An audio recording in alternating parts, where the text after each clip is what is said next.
Yo, what up, what up, what up, and welcome back to Pnoid News. Man, listen, all right, yesterday, well, this morning, last night, I don't know, when I was working, something was brought to my attention, all right, that legitimately they had drone surveillance of the fucking riot in Kenosha, Wisconsin. Now, see, this here, like, legitimately, like, bugged my brain out because I was like, who the fuck had it? And then, like, I come to find out that the FBI had it. Now, see, the thing is that I didn't know that the FBI, legitimately had motherfucking drones, right? I had no clue, right? And in that mentality, I wanted to stand here and like do some research. And I asked my boy, motherfucking AdHoc, to sit here and check this out for me. So, we're going to go over some of this information that I have found, all right, legit, because like it's fucking bananas, right? Like, yo, if you're an American and you hear FBI and drone surveillance of the citizens, it should, like, send a cold shiver up your motherfucking back. So here's what I come to find out. All right. This is from the International Business Times, right? FBI chief, agency uses drones inside U.S. for surveillance, right? Guess whose name popped up? The head of the Federal Bureau of Investigation and confirmed Wednesday that the agency uses drones inside of the United States for surveillance purposes. FBI Director Robert Mueller assured senators that the agency's use of drones is minimal, but said the guidelines for their use are still being developed. I feel like the FBI aren't the ones who should be, like putting in the guidelines for these things. I think that you should, like, yo, who watches the watchers? I don't feel like the watchers should watch the watchers. That's not how that works, right? And he said, on the issue of the limits of drone use and protections for Americans' privacy, Mueller said FBI was in the initial stages of developing those policies. This is 2013, by the way. We're exploring the use, but also, and they've been using them since 2009, but also the necessary guidelines for that use, he said. Responding to Senator Chuck Grassley of Republican Iowa, Mueller said that he was not aware that the FBI is working with other agencies, such as the Department of Defense, though some communication is necessary over the use of airspace. And, pretty sure you're going to have to talk to somebody about like what type of drones you should be using. And we're going to get into that. Legit. So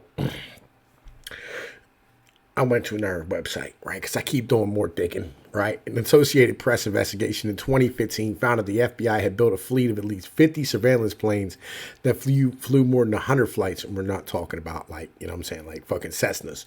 We're talking UAVs. Flew more than 100 flights over 11 states during a 1-month span in the spring of that year under the Obama administration. The AP traced the planes to at least 13 fake companies designed to obscure the identity of the aircraft and the pilots. Yes, aerial surveillance of protests is actually very common, according to an August 2020 Air Force Inspector General report. The National Guard used surveillance planes to watch over demonstrations in D.C., Minnesota, Arizona, and California after George Floyd's death in Minneapolis that May. The FBI also used aircraft to monitor protests in Ferguson, Missouri, following the 2014 police shooting of Michael Brown, in Baltimore to track the protest following Freddie Gray's death in police custody in 2015. Democrat Barack Obama was president during both of those events. Law enforcement also used aerial surveillance to monitor a white nationalist rally. Wasn't a white, whatever, right? In Virginia in 2017 that turned deadly. Republican Donald Trump was president at that time, right? And this is all very, very important shit, right, when it comes down to it. Because, in the end of the day, legitimately, right, we should never stand here and have these type of conversations and go like, yo, man, yeah, it's completely cool that, the motherfucking FBI, sits here and surveils its own motherfucking people. So I asked my boy AdHoc to sit here and make a video for us, because AdHoc is actually a former drone pilot for the U.S. Army. And whether this gets him in trouble or whatever, it's, completely up to him. I'm going to leave a link to all this shit in the description. Make sure you go over to Graveyard Shift, which is AdHoc's channel. Throw him a sub, give him a like, tell him thank you for making this video for us. Because, like, yo, legitimately, I was I know enough to know that I don't know shit about some things. And sometimes when you don't know shit, you need to ask people who do. That's why we always try to go to the experts for y'all motherfuckers. You know what I mean? Because like it's important that I'm putting out good information to you. All right, so here, let's check this out. Hello there. It's been a while. Yeah. So the Kyle Rittenhouse case has been kind of ongoing, and some new evidence kind of came to light. I heard a little bit about it in the background there, and I was just kind of like, huh, neat. The Trash No State guys, however, were kind of all over themselves to do this. So they were very confused and very unfamiliar. So, to introduce myself a little bit, y'all know me mostly as Graveyard Shift. I've been referred to as AdHoc. Um, and I am a former 15 whiskey for the U.S. Army. That is an unmanned aerial systems operator. That means I did fly UAVs, I did fly drones, I did all that fun stuff. That was years and years ago. I've kind of fallen out of that. But usually when I see UAV stuff kind of make the news, I kind of give it a little bit of interest there and I pay attention to it a little bit. So it kind of first came to my attention a couple days back. I think maybe Friday. I was kind of watching the news. I just want to say real quick, yo, I'm sorry for the weeb shit. All right, legit. You know I don't do this weeb shit. I don't understand this weeb shit. I don't, man. Listen, like, yo, I, I don't know, man. Legit. I just wanted to tell y'all, you know what I mean? Like, I don't understand the weeb shit, and I wanted to apologize for that in advance. You know what I mean? But like, it is what it is. You know what I mean? Like, yo, he's a good dude at the end of the day. He's my reader usually when I mention small bug stuff, but I've been busy recently. We haven't had a lot of chance to do it. Let's keep rocking. I saw something about the Rittenhouse trial, and it said FBI aerial footage subpoenaed or something, and I'm like, huh, neat. Or maybe it was a YouTube video. I can't really remember what the full story was. But from what I recall, the FBI had apparently taken surveillance wanted me to talk about real quick. So I'm going to go ahead and dive into it real quick here. Pulled up a CNN FBI surveillance video, this one here. This is really kind of shit. The video itself was really well done. I mean, as far as the surveillance footage is concerned, whoever was operating this camera, the payload operator, the absolute pro, phenomenal job. He keeps his angles wide. He keeps his videos long so he can see everything that's going on. That's the hallmark of a professional operator. If he does zoom in, he doesn't zoom. He's not zoomed in for too long. But ultimately, you want to keep your eye on everything. So I'm going to go ahead and just play this video real quick for you. So you see person of interest 2 right around here. That's supposedly Kyle. And you can see right here, like that's Kyle right there, supposedly. I don't like the way they broke this up. It's stupid. I wish I could have gotten my hands on like the raw footage or something. The FBI said that they lost the footage, which is fucking retarded. Okay, so there's Kyle right there, and that's the guy that's supposedly chasing him. So we can see Kyle is running away, and that's the person chasing him right there.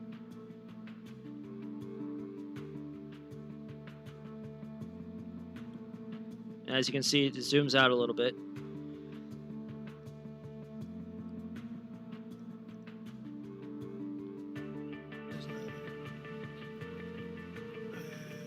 Is my response on the ones you've got there?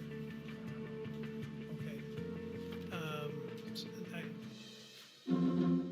All right, yeah. So that's fucking CNN for you. Wish they'd given me the real unedited footages. So that's supposedly what happened. Was that in rural Iowa, spurred... No, we're not interested in that. What supposedly happened was that Kyle retreated from his attacker, and he was supposedly person of interest number 2, and person of interest 1 was hiding behind the cars there, and he kind of ran away. Again, I don't like how they chopped this up. I wish they had given us the raw footage, but that's kind of what's going on there. Now, I gotta show you this fucking clip I found because it's absolutely goddamn fucking hilarious. All right, so this is supposedly the prosecution kind of talking about this. Apparently, they pulled the FBI video. It's real fucking hilarious. Okay. Noticed, if you look at the FBI FLIR footage, now I know this is really grainy and pixelated. I apologize for that. Unfortunately, the FBI lost the HD footage.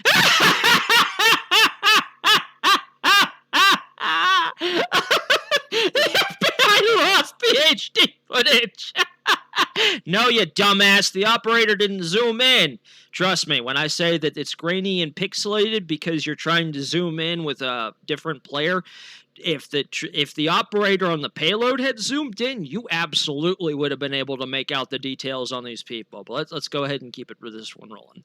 I can't imagine how or why that happened, but you'll notice something interesting Bullshit. here. If you take a look at this, you see that blob? Same exact sequence. You can see there's Rosenbaum all the way on the right, gives chase, starts chasing Rittenhouse. Now, earlier, before that, if I zoom in on this area, the blobs on the left are the Zeminski, the blob on the right is Kyle. That round circle on the right, in the middle, that round little blob of pixels, all of a sudden, boom, this white rod points out on the left of it. See? Boom. That white rod appears, that goes out and comes back down. That white rod goes out and is now pointing at the Zeminskis. What could that be? Well, it can't be the rifle unless you're going to tell me that the rifle somehow has the same body temperature and registers the same color on an IR camera as Kyle Rittenhouse's body, because the laws of physics don't allow that to be the case. Therefore, it's pretty obvious. At one point, he lifted up his arm and pointed, probably when he was saying friendly, friendly, friendly, and trying Down here in the Sorry, we're corner gonna skip right around a here, little bit, he's because I don't got, want to make this video like his, 80 minutes. It's kind of in his hand.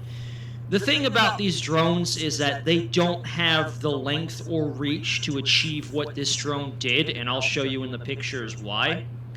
So first off, if you want to think of this as an unmanned drone, you got to throw all this out of the picture. Like, none of this is capable of what this aerial footage actually pulled off.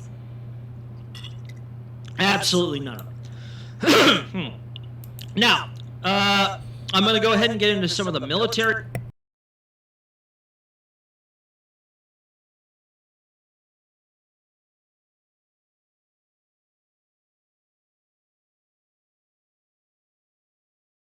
That's see down here it says 8,936 feet, right? That is the height of where this is, right? Of where this picture is being taken from. So it's 9,000 feet above the fucking ground. Now, I'll be honest with you, right? Like, you know what I mean? Like, there's another piece on the other side that says 605 feet, right? But, like, I think that's actually just the distance that it's covering as far as, you know what I mean? Like, you know what I mean? Side to side as far as shit's concerned inside of the camera angle itself. I don't know. I'd have to ask AdHoc about that, right? But, like, legit, over here it has, like, 42 minutes, 34 minutes, 42 hours, 34 minutes north, 23 seconds north, right? It has like all this measurement and shit of this nature, right? You know what I mean? But I just wanted to show this to you real quick, you know what I mean? So that you understand like what we're looking at as far as like how high these drones can actually fly that he's going to show us and shit. All right, let's keep rocking. Stuff that I was familiar with back in the day.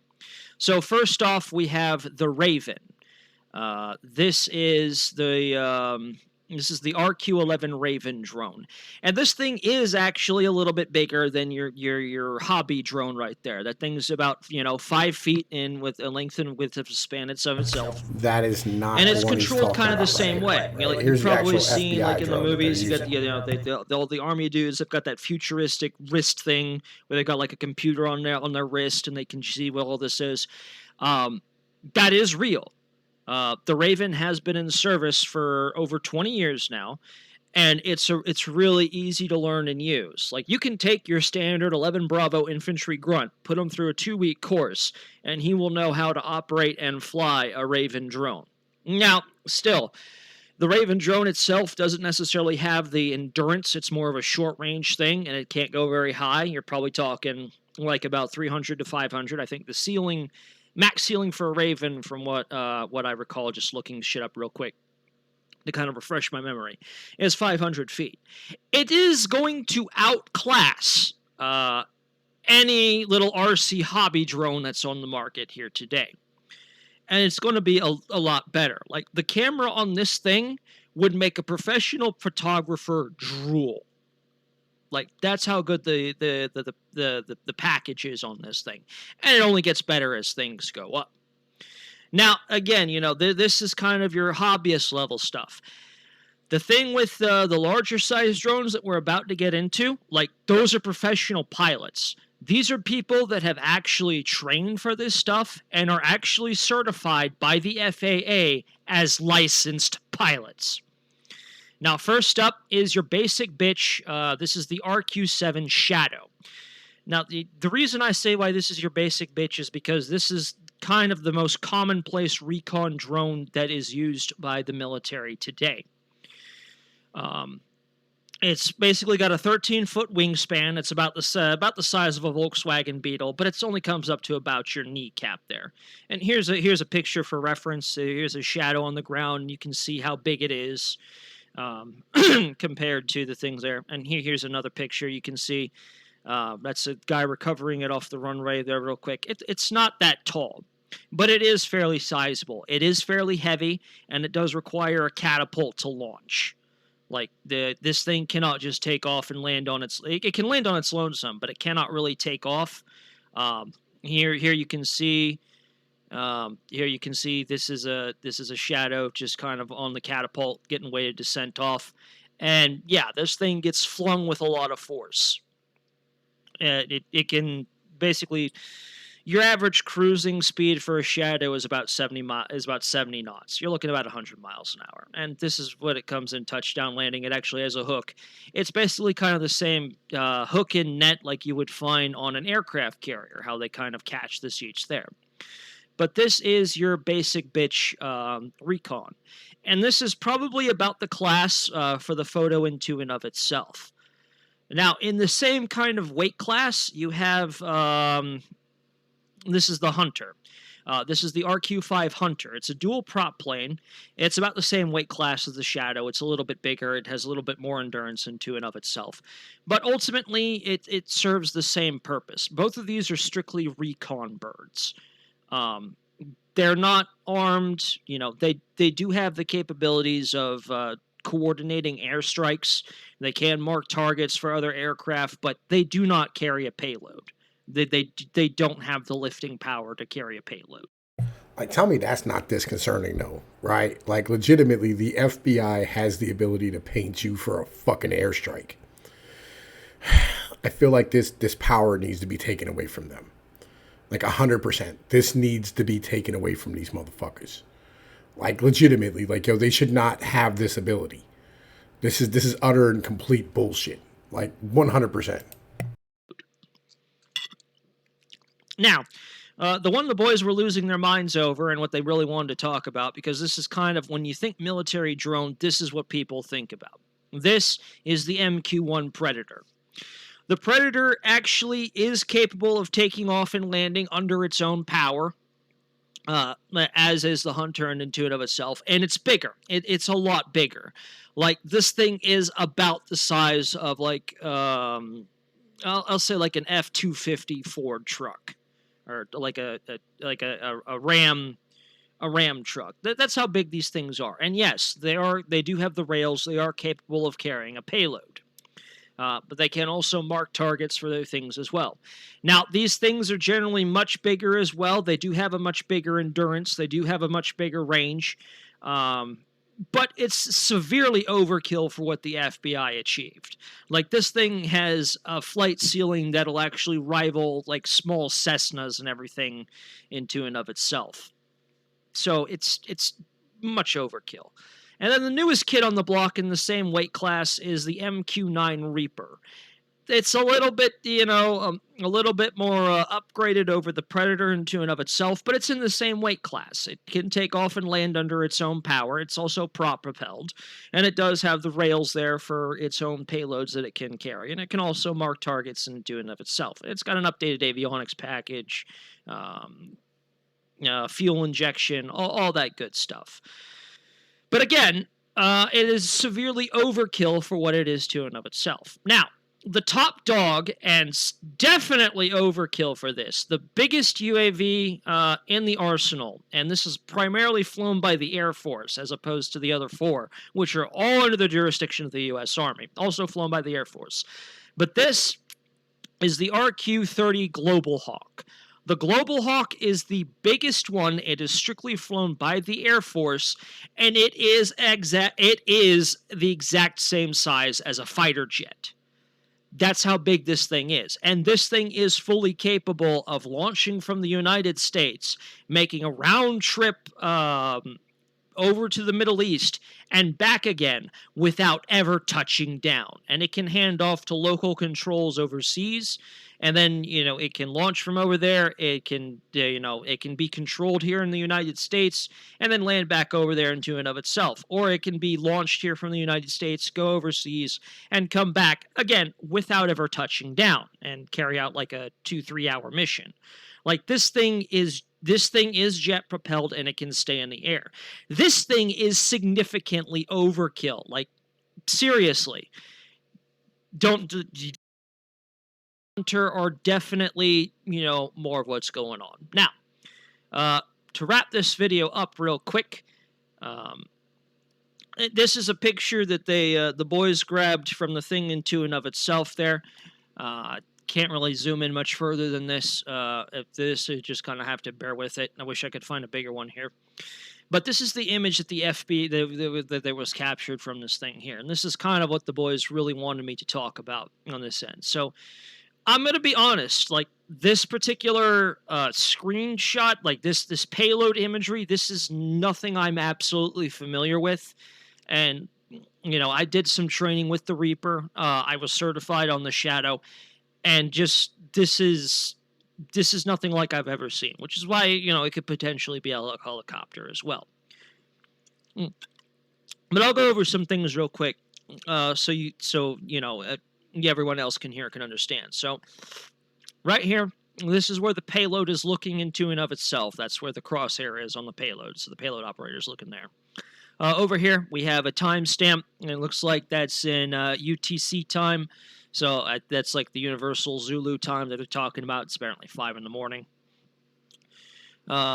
This right here, this is the direction that the aircraft is moving in. So the aircraft is moving north. That's kind of confirmed down here. I don't know what high is. Armed. This probably refers to the laser designator. Most payloads are just cameras, and they do have a laser designator for when you're using when they're coordinating airstrikes or when they just want to mark targets on the ground.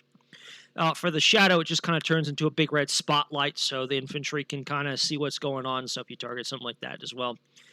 The exact bearing that it's flying right there, 003, so it's like almost direct north. And then you got here latitude and longitude, and it's in the whole minute, hour, minute, second time thing here. Now, this is the one thing I want to make specifically very, very clear. The reason why it's unfamiliar to me is because the military doesn't really use this kind of grid coordination. We use a standard GPS 6-8-digit grid coordinates because we have that capability. So this kind of right here signifies that this may not be entirely military. This may even kind of be a civilian package. It's really kind of hard to say. Now, this is the big deal that everyone's making a fuss about. This is basically telling the altitude of the aircraft. In this case, it is 8,937 feet. So that's almost 9,000 feet above sea level. You can't get this kind of altitude with that low-level RC drone type of thing. But this is an absolute comfortable altitude for the likes of the Shadow and the Hunter. So, and this is actually about kind of the average altitude that you'll usually find over local flying aircraft. Things like ultralights, helicopters, small Cessna aircraft, Learjets and stuff like this. Like that's a very comfortable altitude, and especially when it comes to the Shadow and the Hunter, this is a very comfortable altitude. This is exceptionally low for things like the Predator and the Reaper, and if a Global Hawk will only be at this altitude if it's coming in for a landing or taking off. So that's how I know that things like the Predator, the Reaper, the Global Hawk, it's overkill. But this is a very comfortable range for the Shadow and the Hunter. And then over here, you kind of got information just on what the payload in and of itself. This is where the payload's looking. It's being manually controlled. This is the direction it's looking. It's currently looking 265 westbound. Not sure what all the rest of this is. So that's kind of what the footage or the trial itself looks like through the eyes of a 15 a whiskey UAS operator. So I hope I could kind of share a little bit of knowledge on that one in and of itself, kind of get some eyes on this one. I apologize. I had to let that run long, but I wanted y'all to hear what I heard, right? Because I think it's important that y'all hear this. You know what I mean? Like, as I said, I think y'all should go give him a sub, give him a like. You know what I mean? I'll leave the link in the motherfucking description and shit for his channel. Tell me what y'all think in the comments, right? Because, like, legitimately, like, the idea that the FBI has surveillance drones, right? And they're not like rinky-dink ones like they have at the fucking local law enforcement, right? And, like, here's the thing, like, legitimately, like, he goes into it, like, a little bit after this. It's like another 3 minutes. I might let it play. You know what? We're going to let this motherfucking joint play so y'all can hear what he says. For me, you know, we've known that drones were always going to be coming to the domestic law enforcement side. But still, though, I mean, this entire system is definitely out of local municipality. Like, local municipality police, they might use stuff like the Raven. You know, this could also be taken from like a local municipality helicopter. The FBI was tapping into that feed in and of itself. But if this is an unmanned drone, this is not something you'll commonly find in local municipality police. Like, if there was riot police on the ground, that was part of like the Kenosha Police Department, they probably had no idea that this thing even existed. I wouldn't even be surprised if the Kenosha Police Department was even aware of this. But I will state one thing for the record, because it's at this altitude. If this is an unmanned aircraft, and I believe that like Kenosha does have a regional airport, that airport was very much aware that this thing was in the AO. Like this, it was very much aware of where this thing was, and it has to be because, you know, low-flying drones, even at the size of a shadow of a hunter, you can still have like nasty mid-air collisions. And so, you know, they have their own avionics package which broadcasts their flight number, their all that good fun stuff that local regional airports, that their radar would keep track of this sort of thing, specifically so they can avoid that kind of collision. You know, otherwise ATC, that's kind of negligent on their part, and air traffic control, they're very serious about their jobs. Like, aircraft safety is no joke. And the FAA gets involved, and this would definitely be something like the FAA would be involved if it was a low-flying thing. So, whatever this is, if this is not like a manned helicopter or something, and even, you know, even I kind of, just from seeing the snapshot video, it's good.